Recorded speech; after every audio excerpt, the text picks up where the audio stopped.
Bwana Yesu asifiwe. Ndugu msikilizaji wetu wa kipindi chetu cha tafakari ya siku, na kusalimu katika jina la Bwana wetu Yesu Kristo. Karibu leo tena katika tafakari yetu ambayo Bwana ametupa, inayotoka katika kitabu kile cha Yohana Mtakatifu, sura ile ya kwanza na mstari ule wa kwanza na kuendelea.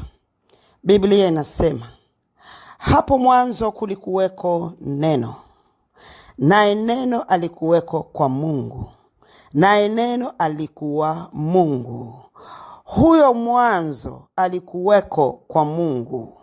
Vyote vilifanyika kwa huyo, wala pasipo yeye hakikufanyika chochote kilichofanyika. Ndani yake ndimo ulimokuwa uzima, nao ule uzima ulikuwa nuru ya watu. Nayo nuru yang'aa gizani, wala giza halikuiweza. Bwana Yesu asifiwe sana. Kuna kitu tunajifunza hapa ambacho kitakuwa msaada ama kinaweza kuwa msaada kwako endapo tutakifahamu kwa jinsi ilivyo. Tunaona kwamba kulikuwepo na neno. Haya ni mambo aliyofunuliwa Yohana. Yohana alifunuliwa mwanzo wa muumba wetu. Alifunuliwa chanzo cha kuwepo kwa Mungu Baba yetu, Yesu Kristo Bwana wetu. Alifunuliwa chanzo cha huyu Roho Mtakatifu kuwepo.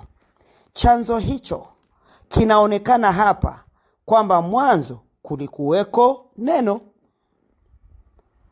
Kwa manake huyo neno alikuwa kwa huyo Mungu, naye neno alikuwa huyo Mungu. Huyo mwanzo alikuweko kwa Mungu. Sasa huyu Mungu ni nani? Anasema vyote vilifanyika kwa huyo, wala pasipo yeye hakikufanyika chochote kilichofanyika. Kama wanadamu tunajaribu kutafakari kwa akili zetu, kwa fahamu alizotupatia Mungu, ili kuweza kumwelezea huyu Mungu katika neno ni nani. Na mara nyingi mchanganyo umekuwepo kwetu sisi, hata wengi wakasema mimi nitataja kwa miungu, kwa sababu wakishakuwa Mungu watatu hiyo ni miungu. Kuna Mungu watatu, kuna Mungu Baba, kuna Mungu Mwana, kuna Mungu Roho Mtakatifu. Wako hao ni watatu, lakini ukweli ni kwamba ni mmoja tu. Ni mmoja tu. Hizi zote tunazozisikia ni personality zake, utu wake. Hatuna Helena wawili wala watatu. Tuna Helena mmoja tu. Lakini Helena huyu huonekana kwa namna tofauti tofauti, wakati tofauti tofauti, kulingana na hali, mazingira tofauti tofauti. Sasa hapa tunamuona Mungu anatambuliwa kama neno. Yohana akafunuliwa kwamba kumbe Mungu ndio neno, kwamba iwe ikawa. Tukienda kwenye Mwanzo ile sura ya kwanza, tukiangalia kuhusu uumbaji, tunakutana na hiki ambacho tunakiona hapa, ambapo uumbaji jinsi ambavyo ulifanyika ni kwa namna ya ajabu kabisa. Na uumbaji huo ulivyofanyika ndio umeweza kudhihirisha mamlaka, uweza, nguvu za huyu Mungu ziko wapi. Mungu akisema ndio, it is ndio. Akisema hapana, it is hapana. Kwa sababu uweza wake, nguvu zake ziko katika neno lake. Alisema Utaniambia mbona aliwatoa Israeli kwa mkono mkuu? Hakuwatoa kabla ya kusema. Kwa hiyo uweza uliotenda kazi kwenye mkono ule mkuu na ulio hodari ukawatoa wana wa Israeli kutoka Misri ulitanguliwa na neno. Ulitanguliwa na matamshi miaka 400 akisema na Ibrahimu. Kila kitu kilitanguliwa na neno lake. Anasema Mwanzo 1, hapo mwanzo Mungu aliziumba mbingu na nchi, nayo nchi ilikuwa ukiwa tena utupu, na giza lilikuwa juu ya uso wa vilindi vya maji. Roho ya Mungu ikatulia juu ya uso wa maji. Ndipo Mungu sasa akasema. Lakini alikuwa hajasema na hakuna kilichokuwepo. Biblia inasema nchi ilikuwa ukiwa, maanake alikuwa hajatamka, hajatoa neno, hajasema. Nchi ilikuwa ukiwa tena utupu. Alafu mbaya zaidi, giza lilikuwa juu ya uso wa vilindi vya maji. Kama Mungu hajanena, kama neno halijapata nafasi kwa mtu, giza hutawala, ukiwa huonekana, utupu huonekana. Ndio maana mtu yeyote ambaye hajampokea Kristo kama Bwana na Mwokozi wa maisha yake, ndiposa uzima ulio uingie ndani yake, basi uzima huo unaingia ndani yake, alafu mtu huyu anakuwa kiumbe kipya. Kama hajampokea Kristo, ina maana mtu huyu yuko kwenye ukiwa. Mtu huyu yuko kwenye ukiwa. Mtu huyu yuko kwenye utupu. Manake Mungu hawezi kujaliza hapo kitu. Kwake yeye ni debe tupu, hawezi kujaliza. Alafu giza linakuwa limetanda mahali hapo. Lakini Roho wa Mungu yeye yupo katika mazingira hayo hayo ambayo ni ya mtu ambaye hajaokoka. Maana Roho wa Mungu anakuwepo pamoja na huyo mtu, anasubiri neno, anasubiri tamko ili aweze kuingia ndani. Ndio maana Biblia inasema ukimkiri, yani kwa kukiri tunapokea wokovu, na kwa kuamini tunapewa haki. Ukimkiri Bwana kwa kinywa chako, ni tamko, Mungu anaingia ndani yako, unapokea wokovu. Kwa manake tamko lazima litolewe ndio kitu kifanyike. Kwa hiyo Roho wa Mungu anakuwa ametulia tu juu ya uso wa maji. Lakini Mungu akisema, ndiyo inakuwa sasa. Uumbaji ndani ya mwanadamu unaanza wakati mtu ametoa ukiri wa kinywa chake. Sikiliza nikueleze. Kuna watu waliolelewa kwenye familia, baba na mama wameokoka, alafu watu hao sasa hivi wameshakuwa wanasema wameokoka kwa sababu waliishi kwenye familia ya baba na mama aliyookoka. Ukweli ni kwamba hawajaokoka. Maana uumbaji unaanza baada ya ukiri. Tamko likitolewa, ndipo neno tamko la pili hutokea na uumbaji huanza kufanyika. Pasipo tamko hakuna uumbaji. Ndio hapa mstari wa 3 mwanzo anasema Mungu akasema iwe nuru. Aliposema iwe nuru, ikawa. Kwa hiyo nilipokiri wokovu, nikaongozwa hiyo sala ya toba, ndio wokovu ukawa kwangu, ukaumbika kwangu. Ndipo sasa uumbaji ukaanzia hapo. Uumbaji ukaanzia hapo. Mambo mapya yakaanzia hapo.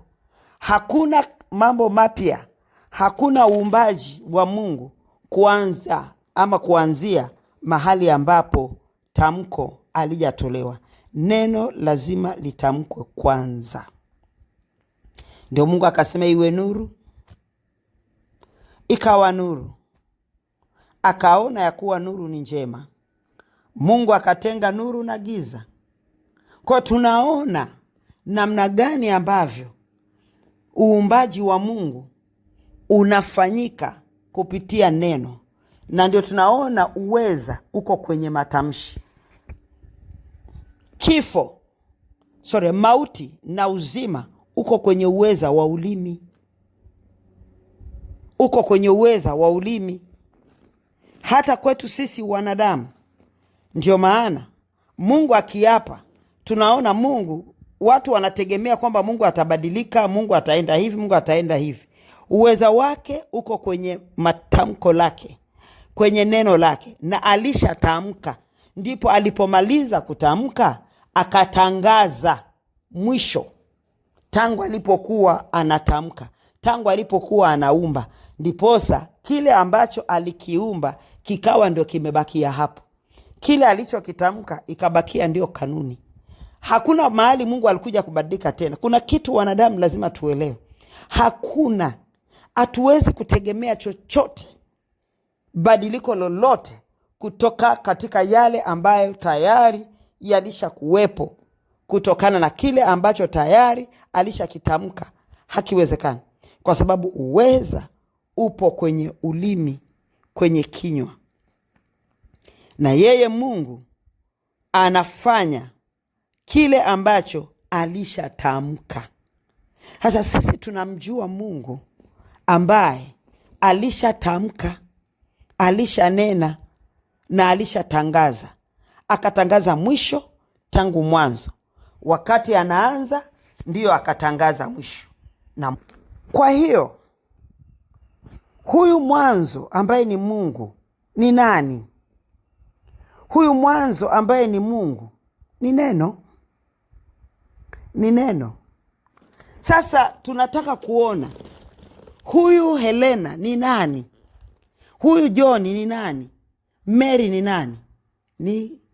Kuna tamko lilitamkwa, wewe ukatokea, wewe ukawepo. Leo unaishi kwa sababu kuna tamko lilinenwa kwa ajili yako. Leo uko kama ulivyo kwa sababu kuna tamko lilinenwa kwa ajili yako. Kuna watu tamko lilitokea, lilitamkwa, likabadilisha maisha yao, likageuza. Kwa hiyo tunamuona Mungu alipotoa tamko lake, ikawa, na ilivyokuwa kila kitu kikawa sawa, kwa sababu amesema. Vyote vijazavyo nchi tunaviona leo kwa sababu kuna neno lilisemwa. Sasa tukirudi kwetu, Yohana alifunuliwa, akaojua kwamba Mungu ni neno, na pasipo neno hakuna kilichofanyika. Ndio maana akasema kwenye Yohana 1, hapo mwanzo kulikuwepo neno, naye neno alikuweko kwa Mungu. Kwa manake neno aliyekuwa kwa Mungu ndio neno msababishaji wa vitu kuwepo. Sasa leo sisi tuliookoka tunatakiwa tutambue tuna neno tumepewa. Neno la Mungu ni uzima wetu, maana kuna uhai wa Mungu ndani yake. Mtu unatafuta kumuona Mungu, huwezi kumuona, utaliona neno lake. Neno lake litafanya. Ndio maana tunaposoma neno linabadilisha maisha yetu, kwa sababu neno liko ndani yake Mungu, na Mungu hutubadilisha. Bwana Yesu asifiwe. Fanya urafiki na neno la Mungu ili umuone Mungu kwenye maisha yako. Nataka kumuona Mungu, nitamuona kupitia neno lake, kwa sababu neno lake litanifundisha namna gani natakiwa kuishi, ndipo Mungu aonekane kwangu. ndipo Mungu atende kwangu, ndipo Mungu ajifunue kwangu. Hawezi kujifunua nje ya neno lake. Ndio maana hata Roho Mtakatifu hawezi kutenda nje ya neno, kwa sababu hapo ndio pamebeba kiini. Anasema neno alikuwepo kwa Mungu, naye neno alikuwa Mungu. Yaani ni ndani ya mtu. Leo hii nikitoa tamko langu, ndio Helena nitalifanya kwa sababu tamko langu lakaa ndani yangu. Kwa hiyo nataka kumuona Helena, utasikia tamko lake. Ukiniona alafu nikanyamaza tu, sijafanya kitu. Lakini nikisema kuna kitu kitafanyika. Na Mungu akitoa neno lake, ametoa neno lake, limebeba uzima kwetu.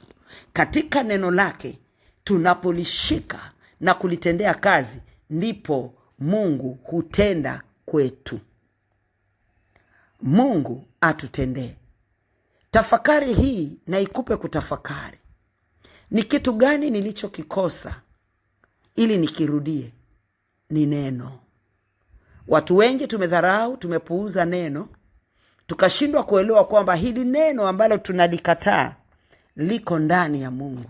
Ndio maana neno linaposema acha hii, usifanye hiki, fanya hiki, nikifanya Mungu ananiona, maana neno lake liko ndani yake, na kile alichosema mimi nakifanya. Kwa hiyo naonekana na yeye nikifanya, na nisipofanya naonekana na yeye sifanyi. Kwa hiyo hapo hakuna kujidanganya, hakuna kumdanganya Mungu, maana neno lakaa ndani yake, na neno ndio Mungu mwenyewe. Tutendee kazi neno, anasema Yakobo. Yakobo alifunuliwa pia kuhusu neno, na akasema jamani, tutendeeni kazi neno, maana hapo ndipo palipo na uzima wetu, palipo na nguvu yetu.